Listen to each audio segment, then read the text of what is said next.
예레미야 네 번째 시간입니다. 말씀의 제목은 운명을 바꾸는 회개. 우리가 회개에 관해서 많이 알고 또 회개가 얼마나 중요한가를 몸소 체험하면서 지금까지 살아오는 신앙 여정이 아닌가 생각을 합니다. 우리가 허물이 있을 때, 죄가 있을 때 하나님 앞에 나와서 회개를 합니다. 근데 이 회개가 일상적인 그런 회개의 모습도 있지만 지금 유다를 향해서 하나님께서 말씀하시는 이 회개는 그냥 일상적인 회개로 끝나는 것이 아니라 삶을 바꾸고 역사를 바꾸고 나아가서 이들의 운명까지도 바꾸는 그런 의미의 회개를 촉구하고 있습니다. 지난주에도 살펴드린 것처럼 유다의 죄를 고발하는 이 하나님이 100년 전에 이미 멸망하고 사라져버린 북이스라엘의 경우를 언급을 하면서 이 북이스라엘도 회개하지 않아서 하나님의 심판을 받았는데, 그런데 이 심판 받아서 이방인들이 들어와서 혼혈을 만들고 또 이방 문화를 받아들이고 살아가는 소망 없는 이 북이스라엘도 늦었지만 회개하면 내가 용서해 주겠다라고 하는 그런 말씀을 하고 있습니다. 14절, 3장 14절 보면 여호와의 말씀이니라 배역한 자식들아 돌아오라. 나는 너희 남편임이라. 내가 너희를 성읍에서 하나와 족속 중에서 둘을 택하여 너희를 시온으로 데려오겠고. 자, 배역한 자식들아, 이 대상이 누구냐면 북이스라엘 사람들 향해서 얘기하는 거예요. 3장 6절부터 요시야 왕 때에 남쪽 유다에 활동하고 있던 이 예레미야에게 북쪽에 있는 이스라엘에 행하는 바를 네가 보고 있느냐, 이렇게 하면서 이스라엘에 관해서 지금 얘기하고 있는 겁니다. 남쪽 유다가 아니고. 그렇다면 지금 하나님의 심판 가운데 있는 이 이스라엘 백성들도, 북이스라엘 백성들도 회개하면 시온이 어디입니까? 예루살렘이에요. 돌아오도록 하겠다는 거예요. 5절입니다. 내가 또 내 마음에 합한 목자들을 너에게 주리니 그들이 지식과 명철로 너희를 양육하리라. 자, 진정한 회개를 하면 하나님께서 다시 세워주시고 양육해 주겠다는 것입니다. 회개가 뭡니까? 말 그대로 내 죄를 고백하고 하나님께로 돌아오는 거예요. 자, 그래서 우리는 날마다 죄를 짓고 회개를 합니다. 그리고 하나님이 십자가의 은혜로 우리의 모든 허물을 용서해 주셨음을 믿고 정결하게 되었다고 이야기를 합니다. 그것도 회개예요. 그런데 하나님이 원하시는 진정한 회개는 북이스라엘도 마찬가지지만 남쪽 유다도 마찬가지로 정말 우리의 운명이 바뀌는 거예요. 우리의 삶의 의미가 바뀌는 거예요. 4장 1절 2절도 다시 한번 하나님이 말씀합니다. 여호와께서 이르시되 이스라엘아. 이것은 유다를 향해서 말하는 게 아니라 북이스라엘입니다. 왜 예레미야를 통해서 망하고 없어진 이스라엘을 향해서 얘기합니까? 그만큼 유다도 하나님의 앞에 죄를 범하고 하나님 앞에 심판받을 수밖에 없는 그런 삶을 살고 있기 때문에 좀 각성하라고 북이스라엘의 예를 들고 있는 거예요. 자, 집에 가서 한번 3절부터요 4장을 다 한번 읽어보세요. 하나님이 유다를 향해서 심판하시겠다고 하시는 그 말씀을 듣고 예레미야가 마음이 아파가지고 어쩔 줄 모르는 거예요. 그만큼 이 유다의 죄가 심각한 거예요.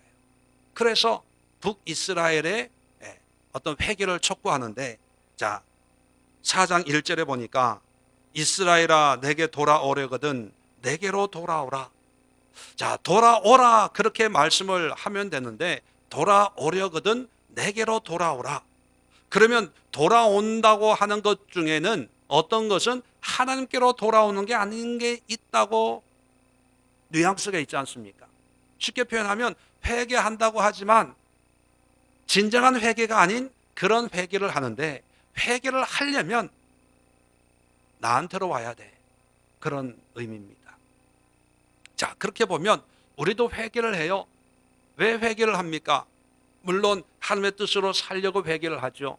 그런데 어떤 경우에는 항상 그런 건 아니지만 회개를 하는 게 뭐냐면 내가 힘들어서, 고달파서, 어쩔 수 없었어. 술을 드시는 분들은 그렇대요. 술 왕창 먹고 그 다음 날은 술 깰 때 머리가 막 터질 게 아프면 나는 이제 다시는 술 안 먹을 거야. 왜 술 안 먹겠다고 그래요? 자기 힘드니까. 근데 술만 깨면 또 술을 찾아요. 안 먹겠다고 하는 그 말이 진심이 아닌 것처럼 우리가 회개하는 것이 진정으로 회개하는 것이 아니라 여러 가지 다른 이유가 있다는 거예요. 그래서 사람들에게 회개하십시오, 회개하십시오 그렇게 얘기하면 사람들은 나는 회개합니다.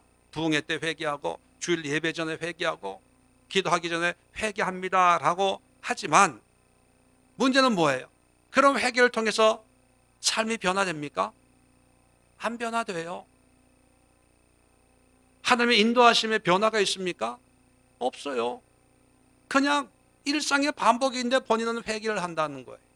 그 이유가 뭐냐면 돌아오긴 오는데 하나님께로 돌아오는 게 아니고 다른 데로 돌아가는 거예요. 자, 그래서 운명을 바꾸는 회개란 어떤 것인가? 오늘 네 가지로 말씀을 하고 있습니다. 1절, 2절에 자세히 한번 살펴봅시다. 자, 첫 번째, 이스라엘아, 내가 돌아오려거든 내게로 돌아오라. 자, 회개의 목적지는 어디입니까? 내게라고 하는 것은 하나님이에요. 다시 말하면 회개는요, 하나님 중심으로 돌아오는 거예요. 쉬운 말이지만 실상으로 보면 하나님 중심이라고 하는 것은 뭡니까? 내 뜻, 내 만족, 나의 어떤 목적을 이루기 위해서 회개하는 게 아니라 어떤 기도하는데 기도하기 전에 하나님과 나 사이에 있는 죄가 있으면 하나님이 안 듣는다.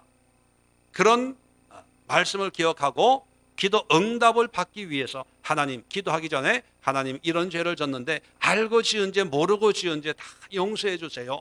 그렇게 기도해요. 자, 그럴 때 그것은 엄밀하게 우리의 마음의 중심을 아시는 하나님이 보실 때 하나님 중심으로 기도하는 거예요? 우리 인간 중심으로 기도하는 거예요? 네, 우리 중심. 왜요? 응답 받기 위해서. 내게로 돌아오려거든 내게로 돌아오라. 이 말은 철저하게 하나님 중심으로 돌아가는 것을 의미하는 것입니다. 그래서 진정한 회개는 하나님의 심판이나 진노가 무섭고 또는 하나님의 심판 가운데 살아가는 것이 불편하고 힘들어서 안 되겠다. 회개하고 하나님께로 돌아가자라고 생각은 할 수가 있어요. 왜? 그렇게 하도록 하기 위해서 하나님께서 심판하고 징계도 주실 때가 있거든요. 자, 그럴 때 환경으로는 힘들고 어렵지만 우리의 마음에는 어떤 마음으로 돌아가야 되냐면 이제 하나님의 뜻으로 살겠습니다. 하나님 중심으로 살겠습니다. 이런 굳은 각오와 결단이 있어야 되는 거예요. 그래서 회개를 하는데 내 중심으로 회개하냐 하나님 중심으로 회개하냐 잘 알 수 있는 방법이 있어요.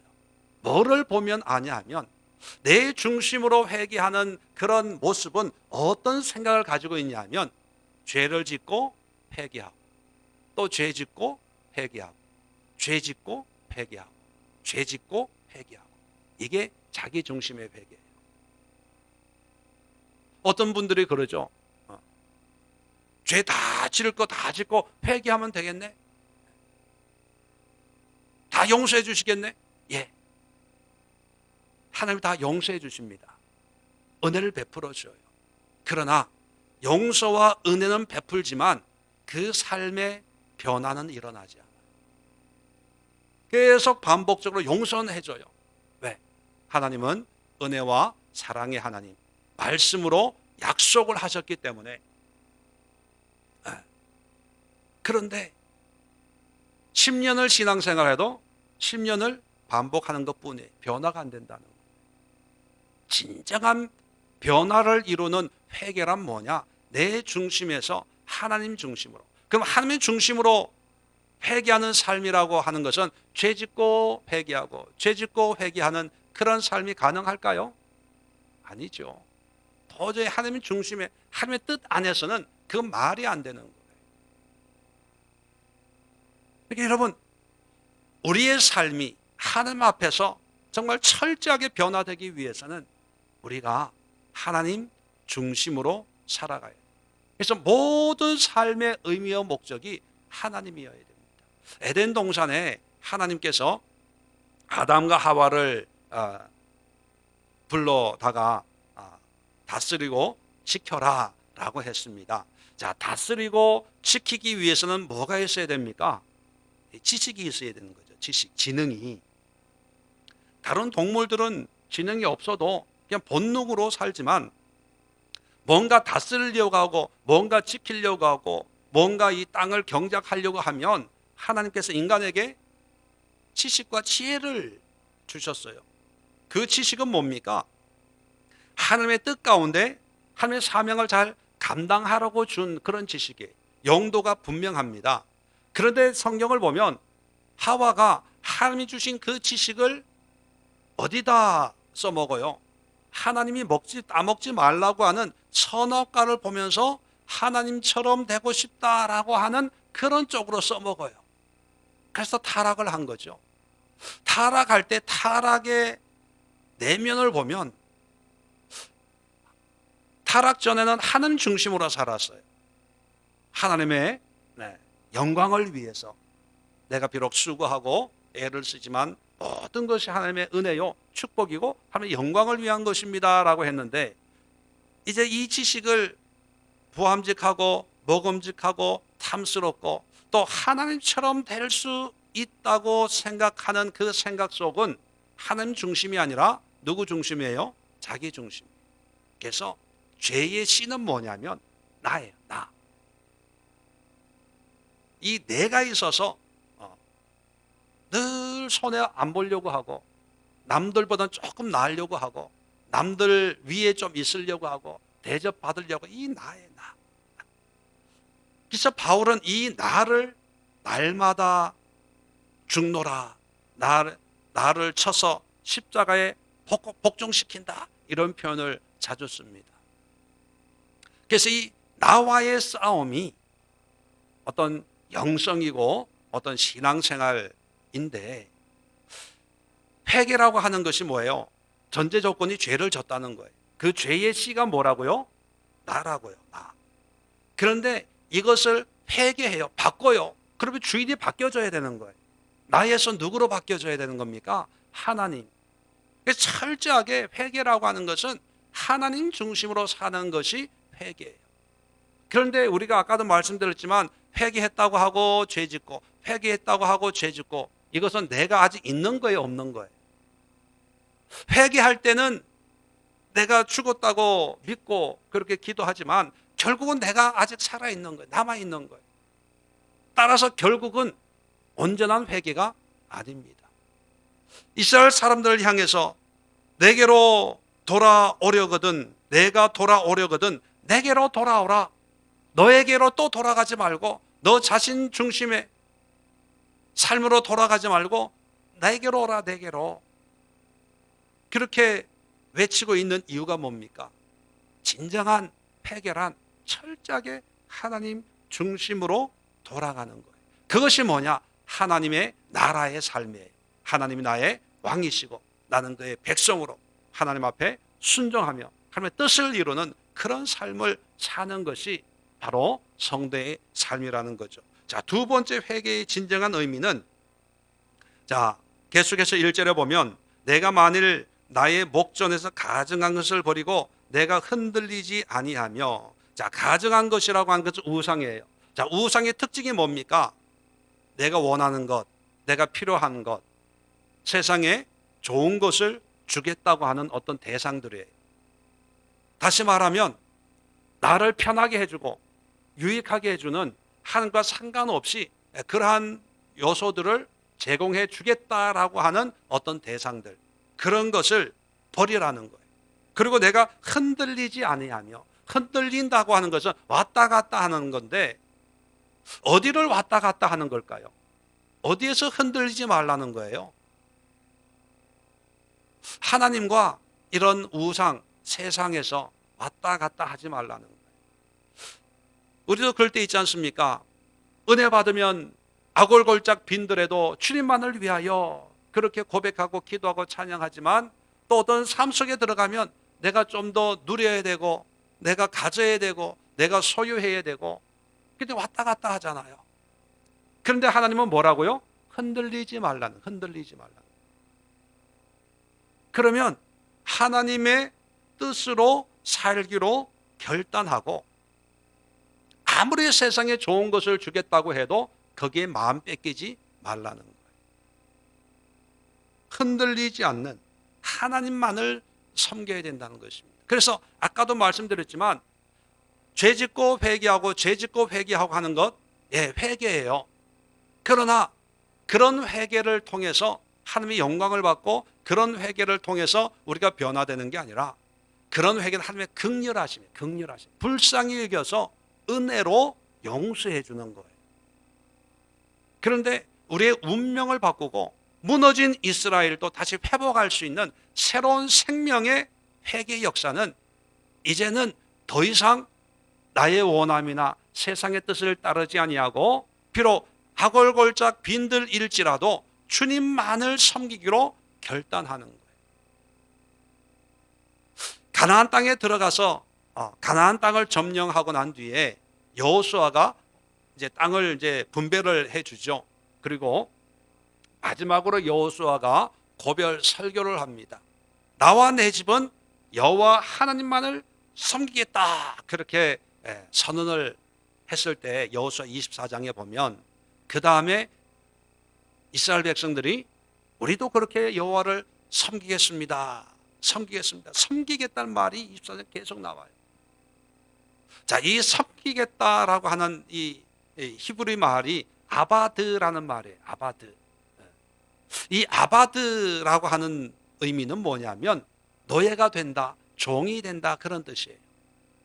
섬기는데 우리의 생각을 가지고 섬기는 것이 아니라 옛날에 우리 조선시대에도 보면 종이 있지 않습니까? 대감집의 종이.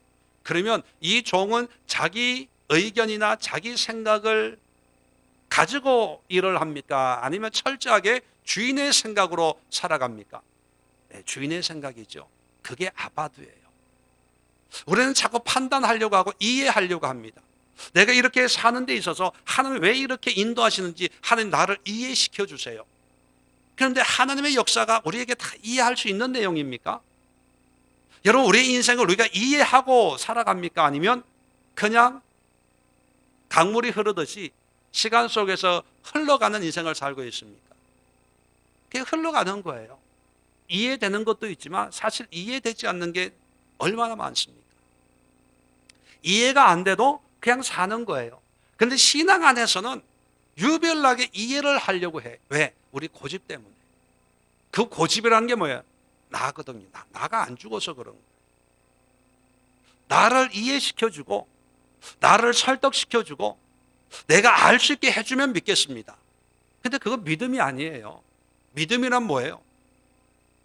보이는 게 없어도 손에 만져지는 게 없어도 있음을 확신하는 게 그게 믿음이죠. 쉽게 표현하면 이해가 안 되고 내가 알 수 없어도 성경이 그러하다고 하니까 믿는 거예요. 믿음은 바라는 것들의 실상이요 보이지 않는 것들의 증거다. 그렇게 말씀하고 있지 않습니까?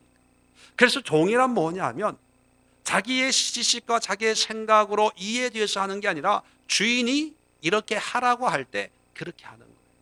그래서 회개란 뭐냐면요, 내 죄를 뉘우치는 것으로 끝나는 것이 아니라 뉘우쳤다면 그 다음에 어떤 결단을 해야 되잖아요.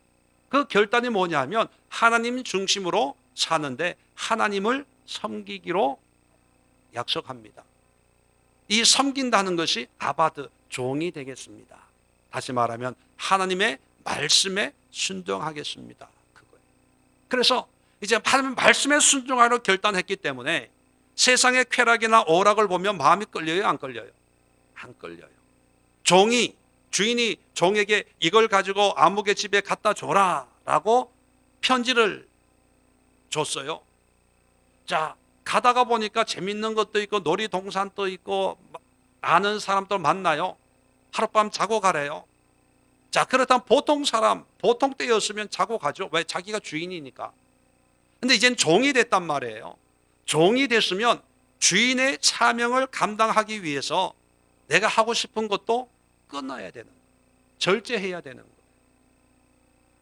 아는 사람 만나서 좀 얘기하고 차 한잔 마셨으면 그 시간에 도달하기 위해서 그 다음에는 뛰어야 되는 거예요. 이게 종이에요. 이게 하나님을 섬기는 거예요. 이게 회개예요. 어떤 사람은 회개해 놓고 하나님 회개했으니까 이제는 응답해 주세요. 축복해 주세요. 뭔가 이렇게 계약서 내미는 것처럼 그렇게 생각을 합니다. 여러분, 회개는 돌아서는 건데 유턴한다 이렇게 쉽게 표현을 하죠. 어디로 돌아섭니까? 하나님께. 왜 돌아섭니까? 하나님을 섬기기 위해서예요. 섬기기 위해서. 더 이상 흔들리지 않기로 결단하는 것이 바로 회개예요. 자, 세 번째 2절을 보면 진실과 정의와 공의로 하나님의 삶을 두고 맹세하면, 자, 세 번째는요, 하나님의 삶으로 사는 거예요. 유턴을 했으면 하나님의 종이 되는 거예요.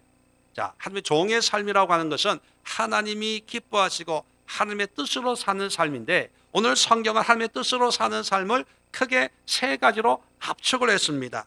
첫 번째가 진실, 다른 말로 표현하면 진리입니다. 진리, 말씀으로. 하나님 자체가 진리예요.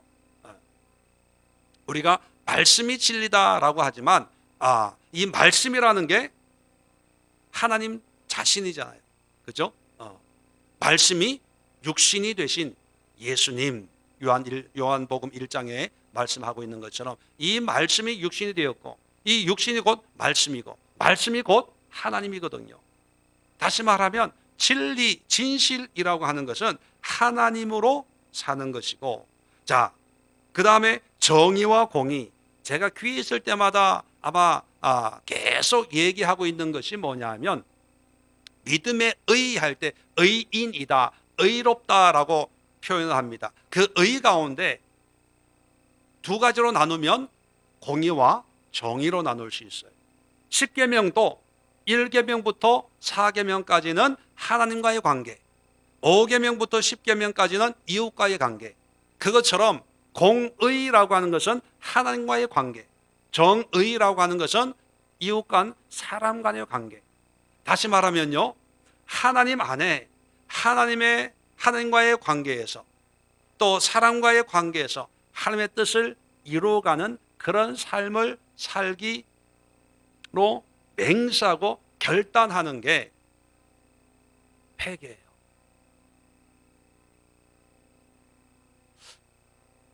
그냥 죄에서 용서해 주세요, 잘못했습니다, 다시는 앞으로는 안 그러겠습니다, 보통 이렇게 회개를 하죠. 그것은 회개 하나 일부분에 지나지 않습니다. 일부분에. 그 다음이 중요하죠. 목적지가 어디냐는 거예요. 바로 하나님이 원하시는 삶을 살아내야 되는 거예요.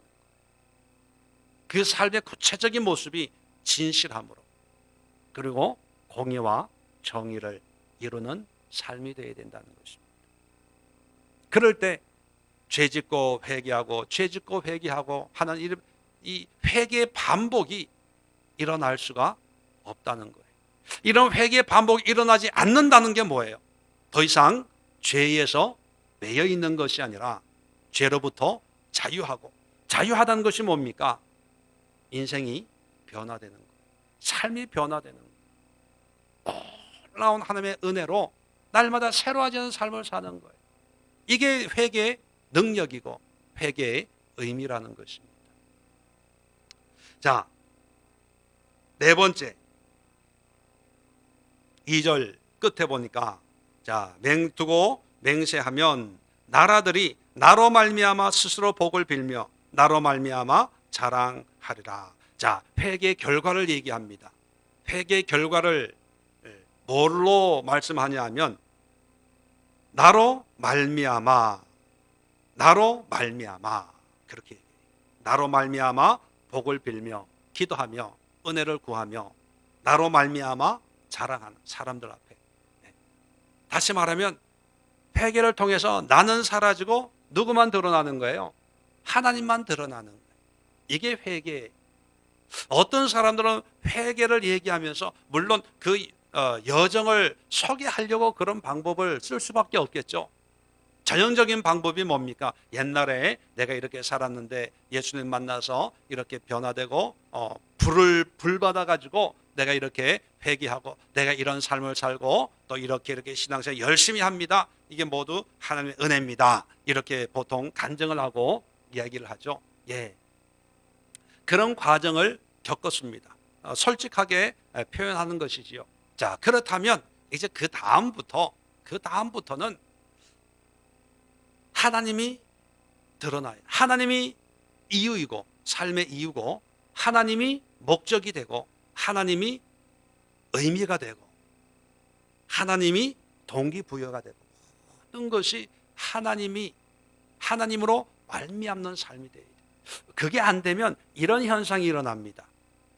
내가 옛날에 이렇게 죄를 졌는데 기도하고 하나님 은혜 받아가지고 내가 이렇게 믿음 좋은 사람으로 변해서 지금 신앙생활 열심히 하고 있습니다 라고 간증을 함으로 해서 결국은 뭐냐면 내가 변화됐다는 것을 드러내는 거예요. 과거에 내가 이런 사람인데 지금은 이렇게 달라졌다는 것을 드러낼 수 있고 그것을 증명하는 그런 모습을 자꾸 보여주는 거예요. 내가 이렇게 기도를 하고 내가 이렇게 사업을 믿음으로 하고 내가 이렇게 구제를 하고 내가 이렇게 헌신하고 내가 이렇게 교회를 위해서 목사님들을 위해서 선교사님들을 위해서 이렇게 수고를 하고 있습니다. 그런데 한때는 내가요 술 먹고 방탕하고요 음란한 짓 얼마나 많이 했는데요. 그런데 보세요, 하나님이 나를 이렇게 놀랍게 바꾸어 주었습니다. 자, 정말 종이 한 장 차이인데 우리는 그것을 별 부담 없이 받아들입니다. 그런데 하나님에게는, 하나님의 입장에서는요, 하나님보다는 어쩌면 사람이 더 드러나고 사람을 자랑하는 그런 모습이 될 수가 있다는 거예요. 내가 하나님의 사람이 됐잖아요. 하나님의 종이 됐습니다. 그러면 주인이신 하나님을 드러내야 돼요. 그래서 모든 것이 하나님의 은혜입니다. 하나님이 하셨습니다. 이렇게 오늘 하루하루 사는 것도 하나님께서 이런 믿음과 은혜를 주셔서 그렇습니다. 하나님을 드러내고 하나님을 자랑하고 하나님의 영광을 찬송하는 그런 삶이 되어야 된다는 거예요. 그렇게 보면요, 진정한 회개의 은혜를 누린 사람은 달라요. 뭐냐 하면 하나님의 사랑을 맛본 사람은요, 하나님을 자랑하지 않을 수가 없는 거예요. 오늘도 어떤 분을 만나서 점심을 먹었습니다. 그분이 그래요. 캄보디아 선교를 한번 갔는데 그 선교사님이 선교하는 것을 보고 한국에 왔는데 가만히 있지를 못하겠더라는 거예요. 나도 한국 사람이 한국말로 전하는 게 뭐가 어렵겠어요.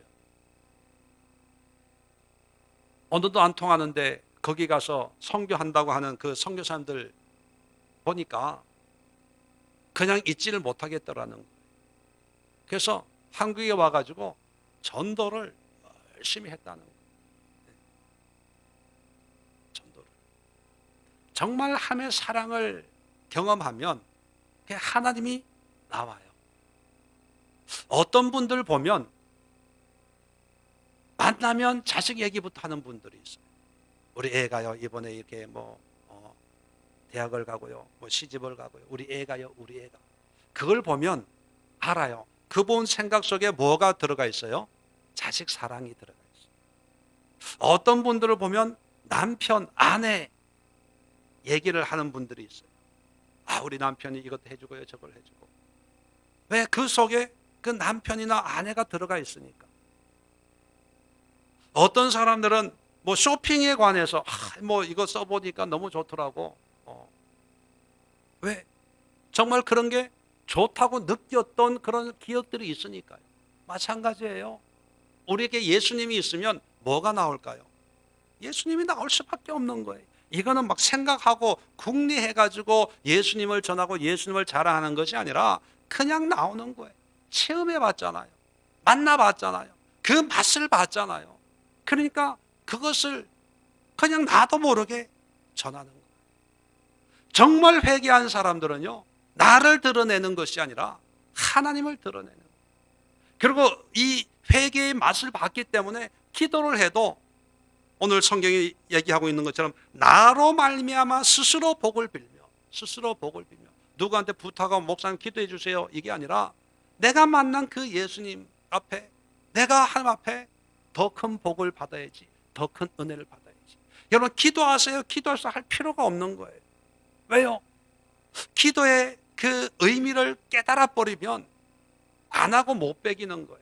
그런데 그런 은혜가 없고 그런 경험이 없으니까 말씀 보세요, 예배 드리세요, 기도하세요, 회개하세요, 이러는 거죠. 결론적으로 오늘 말씀을 마치고 기도하려고 합니다. 왜 유다의 죄를 고발하는 이 예레미야에게 하나님 뜬금없이 이스라엘의 회복을, 이스라엘의 회개를 촉구할까요? 그만큼 답답하다는 거예요. 지금 살아있는 이 유다 백성들은 아무리 얘기해도 고집이 세가지고 안 들어요. 그러니까 답답한 마음으로 100년 전에 멸망한 북이스라엘을 향해서 차라리 너라도 이렇게 회개하면 내가 용서해 줄게. 그거예요. 그 얘기는 뭐냐면 유다도 하나님의 진노 앞에 놓여있는 촛불과 같다는 거예요. 자, 이런 모습을 보면서 예레미야는, 자, 4장에 보면 19절 보세요. 4장 19절. 슬프고 아프다. 내 마음속이 아프고 내 마음이 답답하여 잠잠할 수 없으니 이는 나의 심령이 나팔 소리와 전쟁 경보를 들음이로다. 뭐냐면 나팔 소리와 전쟁 경보라고 하는 것은 하나님의 심판을 얘기하는 거예요. 20절에 패망이 연숙하여 온 땅이 탈취를 당하니 나의 장막과 휘장이 갑자기 파멸되도다. 내가 저 깃발을 보며 나팔 소리를 듣기를 어느 때까지 할꼬. 내 백성은 나를 알지 못하는 어리석은 자요, 지각이 없는 미련한 자식이라. 악을 행하기에는 지각이 있으나 성을 행하기에는 무지하도다. 얼마나 답답했으면 가슴을 치면서 마음이 아프고 내 마음이 답답하여 잠잠할 수가 없고 하나님의 진노의 소리를 막 듣고 있는 것처럼 듣고 있고, 그들의 삶을 보니까 정말 미련하고 어리석고 고집스럽고 왜 저렇게 사냐, 왜 저러지.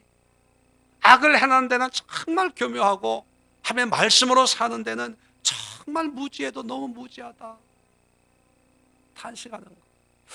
그런데 정작 유대인들은 자신들의 이런 모습을 알아요, 몰라요? 몰라요. 모르니까 무지하다고 그러죠. 자기 나름대로 잘 신앙생활 잘한다고 하는 거예요. 회개한다고 하는 거예요. 난 날마다 회개하는데. 근데 회개해도 변화가 안 일어나는 거예요. 우리도 그렇잖아요. 우리도 날마다 회개하지 않습니까? 그런데 얼마나 변화가 일어납니까? 작년의 나의 모습과 오늘의 모습 얼마나 차이가 나요? 5년 전의 나의 신앙과 지금의 신앙 뭐가 달라졌습니까? 경력만 달라지고 연륜만 쌓이고 시간만 지나간 거거든요. 오늘 이 시간 하나님 앞에 정말 여러분의 운명을 바꿀 수 있는 그런 회개의 은혜를 한번 사모해 봅시다. 계속해서 이 문제 때문에 허우적거리지 말고 똑같은 문제 때문에 죄짓고 회개하고 죄짓고 회개하고 하지 말고 똑같은 문제 때문에 아유 하나님은 이런 문제는 해결 못하나 봐. 그냥 이것은 그냥 내가 가지고 평생 가야 되나 봐. 뭐 이런 타협하지 말고 하나님의 능력을 내 성품으로 축소시키지 말고 진정한 회개를 통해서 너희가 돌아오려거든 내게로 돌아오라. 네 가지 회개의 의미를 말씀을 드렸습니다. 첫 번째는 하나님의 중심으로 돌아오는 거예요. 두 번째, 하나님만 섬기는 거예요. 왔다 갔다 하지 않고 좌로도 우로도 치우치지 않고 하나님만 섬기기로 하나님의 종으로 살겠습니다. 세 번째는 하나님의 삶을 살아내는 거예요. 진실과 공의와 정의의 삶을 사는 거예요. 회개하는 그 한 순간에 어떤 은혜로 끝나는 게 아니라 하나님의 삶을 살아갈 수 있도록 능력과 힘을 허락해 달라고 기도하시길 바랍니다. 마지막으로 하나님을 드러내고 하나님을 자랑하고 하나님께 선포하고 모든 삶의 의미가 예수 그리스도 안에 있는 그런 삶을 위해서 이 시간 주님 앞에 마음을 굳게 하고 단단히 가지고 하나님 나의 모든 삶을 통하여서 이스라엘 백성들이 100년 전에 멸망을 당했지만 회개하면 하나님이 회복해 주신다고 말씀하신 것처럼 나도 철저하게 회개하고 주께로 돌아가오니 내 삶을 회복시켜 주시고 내 믿음을 회복시켜 주시고 내 남은 생애를 하나님의 영적인 것으로 가득 채워주시기를 기도합니다 라고 하는 마음으로 우리 합심해서 함께 기도하는 시간 갖도록 하겠습니다. 자리 정